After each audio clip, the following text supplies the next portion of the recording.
Good afternoon, everybody. I hope you are all well. I am expecting a cat photo bomb or video bomb to be happening in the next minute or two because she's doing her desperate for attention routine at the moment. So, right, anyway, today we're talking about the cycle of abuse and how you can escape it. And, it's not just the abuse within the relationship, it's also the generational abuse. How do you stop your kids from repeating that pattern? You maybe were the child of an abusive relationship, and that's all you know. So before I lose my thread of thought and go on to a completely different topic, let's talk about the cycle of abuse, okay? So there comes sort of 4 stages, if you like, in a cycle of violence. So you start with the first honeymoon period, and it's fantastic and it's wonderful and it's lovely and they are the love of your life. There's nothing too much trouble, you are the love of their lives, and you feel amazing. You're completely loved up. Then you start to find the tension building. So you start to find that maybe you're doing things wrong in their opinion, or they're becoming overly critical, or you're just feeling very tense, and you kind of they're maybe sort of showing signs of becoming angry or upset with you. Then you have the explosion phase. So that is when it's like the bomb goes off. That's when the violence occurs. That's when the abuse, the emotional abuse, the verbal abuse, the physical abuse, that's when that all happens. And then we go straight into the second honeymoon and we start all over again. And it's like a wave and it just keeps going like that. And people kind of picture abusive relationships as being all abuse and nothing good. But if it was all abuse and nothing good, we wouldn't stay, because they're very clever, and it's because they keep going through this pattern of the honeymoon and then the tension, then the explosion, then back to the honeymoon. It creates a kind of addiction, and drug users that have experienced drug abuse and domestic abuse have actually said the addiction is as bad as a heroin addiction. So I'm going to talk you through the signs of domestic violence and the causes that are crucial to breaking the domestic violence cycle. Because when you take the first spin around the cycle of violence, that slap was just a one-time thing. You think it won't happen again. You're completely oblivious to the cycle of violence that has just entered your life, and the first physical assault will shock you. But most victims will accept their abusers' apologies and excuses, easily setting the stage for a cycle of abuse to flourish. Because what you have basically done at that point is you have shown them, you've not told them, but you have shown them that they can get away with it. So they will say things like, I don't remember hurting you. I was drunk. I didn't mean it. I'm so sorry. It won't happen again. You made me angry. All of those excuses, they all come up. And early signs of impending domestic violence center around your abuser shouting insults at you or saying insults at you. And they start preventing you from talking to family and friends. And they start controlling every aspect of your life, from how you spend your money to what food you eat to, you get major red flags like your partner showing an angry side when drunk. Yep. That is not a fun one. Regularly acting jealous and possessive. You're the only woman that I've ever loved, and nobody else will love you like I do. And I can't live without you. If I lose you, I die. And if you leave me, I will hunt you down and kill you. That was a fun one. They even threaten to hurt you. So things like, I can't have anybody else having you. I would rather kill you than let anybody else have you. And then I'll kill myself. Or I'll just kill myself then, because, life's not worth living without you. But lots and lots of different sort of words and phrases, etc., that that come out that at the time you're thinking, oh my goodness, no, I need to fix this. Oh my, oh, they didn't mean it. Oh no, okay. And you kind of get sucked in. And no, it's not because you're stupid. It's not because you're daft. It's because you care. You get sucked back in because you care, because you have already developed feelings and an attachment to this person. And you think they're hurting and you want to help them. You think they're damaged and you want to fix them. You think that, everything that's gone wrong in their life, well, you can make it better now. And, you need to stay vigilant so that you can see the signs and see those red flags, because the minute they come up, you need to get ready to be able to end the relationship, especially when violence enters the picture, because for so long it has been behind closed doors. And for so long it has been accepted that it exists, but nobody really does an awful lot about it. And people don't talk about it. And you don't get taught about it in school. You don't get taught about it by your parents. You don't get taught what a good, healthy relationship looks like unless you have a great role model to base it on. So if your parents have a fantastic marriage and they treat each other with respect and they value each other's opinion, and each one makes the other one's life better in some way, and when they have disagreements they're able to handle it in a very calm and controlled manner, and to have the ability to be able to agree to disagree. But when you don't have that role model, you don't know what normal looks like. Well, you don't know what a good relationship looks like. You base your normal based on what you've witnessed growing up. So it works by this domestic violence cycle. It's the basic parts where you see an abuser threaten violence, strike the victim, apologize, promise to change, and then it starts all over again.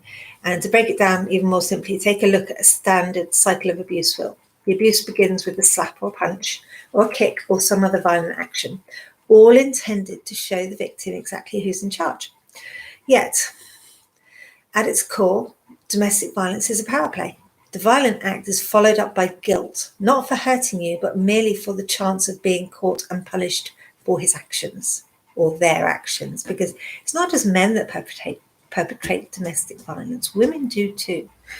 And the guilt leads to the abuser making rational excuses for what they've done: stress, drinking, miscommunication. They'll come up with any and every excuse for their actions to avoid actually taking responsibility.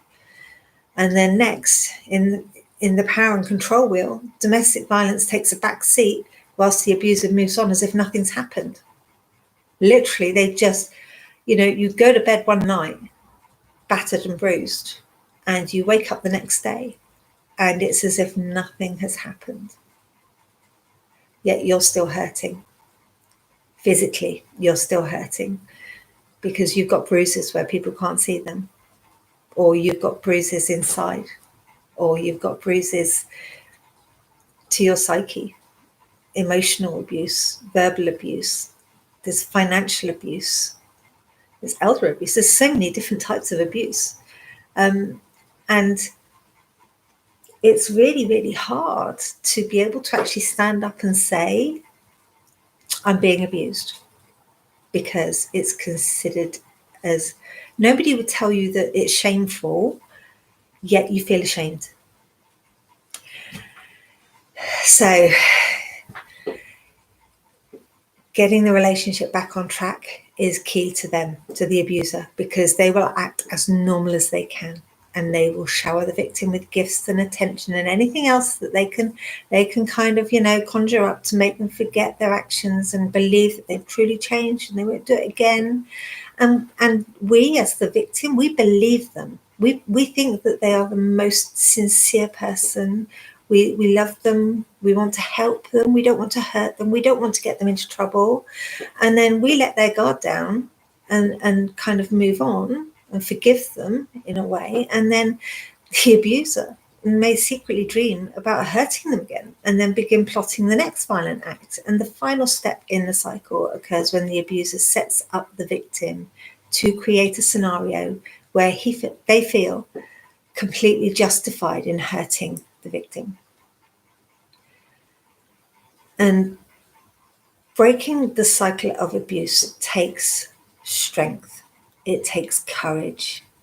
It takes balls. It takes kahunas, whatever you want to describe it as. It takes an extraordinary act to step away from what has become normal. Because the most difficult part of a violent relationship is breaking the cycle of abuse, because the constant apologies and remorse from your partner can make it really, really tough to sever things and go your separate ways. They've apologized so many times. They've bought you roses, made romantic dinners, written a beautiful love poem. You think they're not a violent person and there's no way they'd hurt me again. But sure enough, they'll go through the same motions again and again and again, bringing the cycle of violence full circle. And the longer you take it, the worse it gets. I can honestly say the longer you take it, the worse it gets, because every time you accept that behavior, every time that you don't call the police, every time that you go to bed crying, hurt, and they get to wake up the next morning and they're not in a prison cell, they're not in a jail, they've won. They've won. They'll do it again because there's no consequences. And basically, it gets to the extreme of them thinking that they can do whatever they want to you and there won't be any consequences because you will just keep taking it as long as they say, "Oh, I'm sorry. I didn't mean to hurt you. I thought you liked it rough. I have to, was so angry because, whatever happened and I just don't remember hurting you. I just black out. I get a red mist, Heard all of the stories. The longer you stay, the more violent they become. And the longer you stay, if they have not become violent yet, it is only a matter of time. And the tougher it's going to be for you to end things.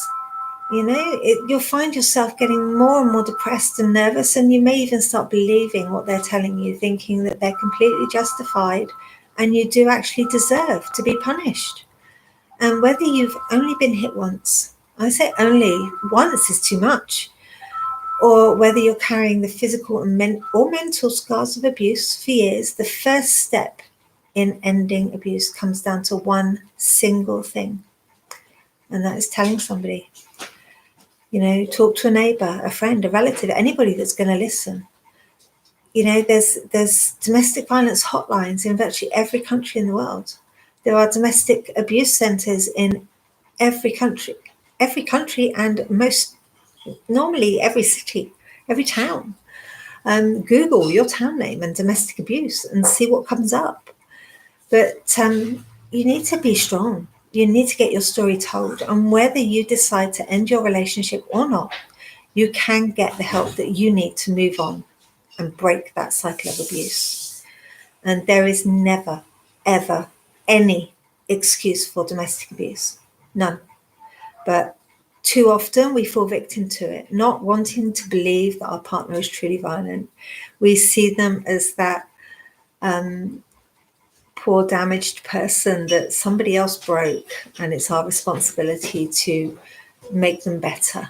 It's our responsibility to fix them, to help them. We don't want to believe that they are truly violent. When we look past the first punch, we keep that abuse cycle going in full swing. But by being observant and strong and communicative, breaking the cycle of violence is possible, enabling people to move on with their lives. And it's really important, especially when you have children, that as those children are growing up, seeing you being hurt, they think that's normal. So when they have relationships, they will go on to hurt their partner or accept being hurt by their partner. So is that truly what you want? Do you want your children to think it's okay? Are you that child of an abusive relationship where you are accepting abuse because that's what you consider to be normal, because that's what you saw growing up. And if so, you don't have to live that way. Life can be so much better, because everybody deserves to be happy. I'm not saying everybody is happy and singing songs and it's kind of, Mary Poppins, all day long. And that's not what I mean. Everybody goes through challenges, but you don't have to be hurt.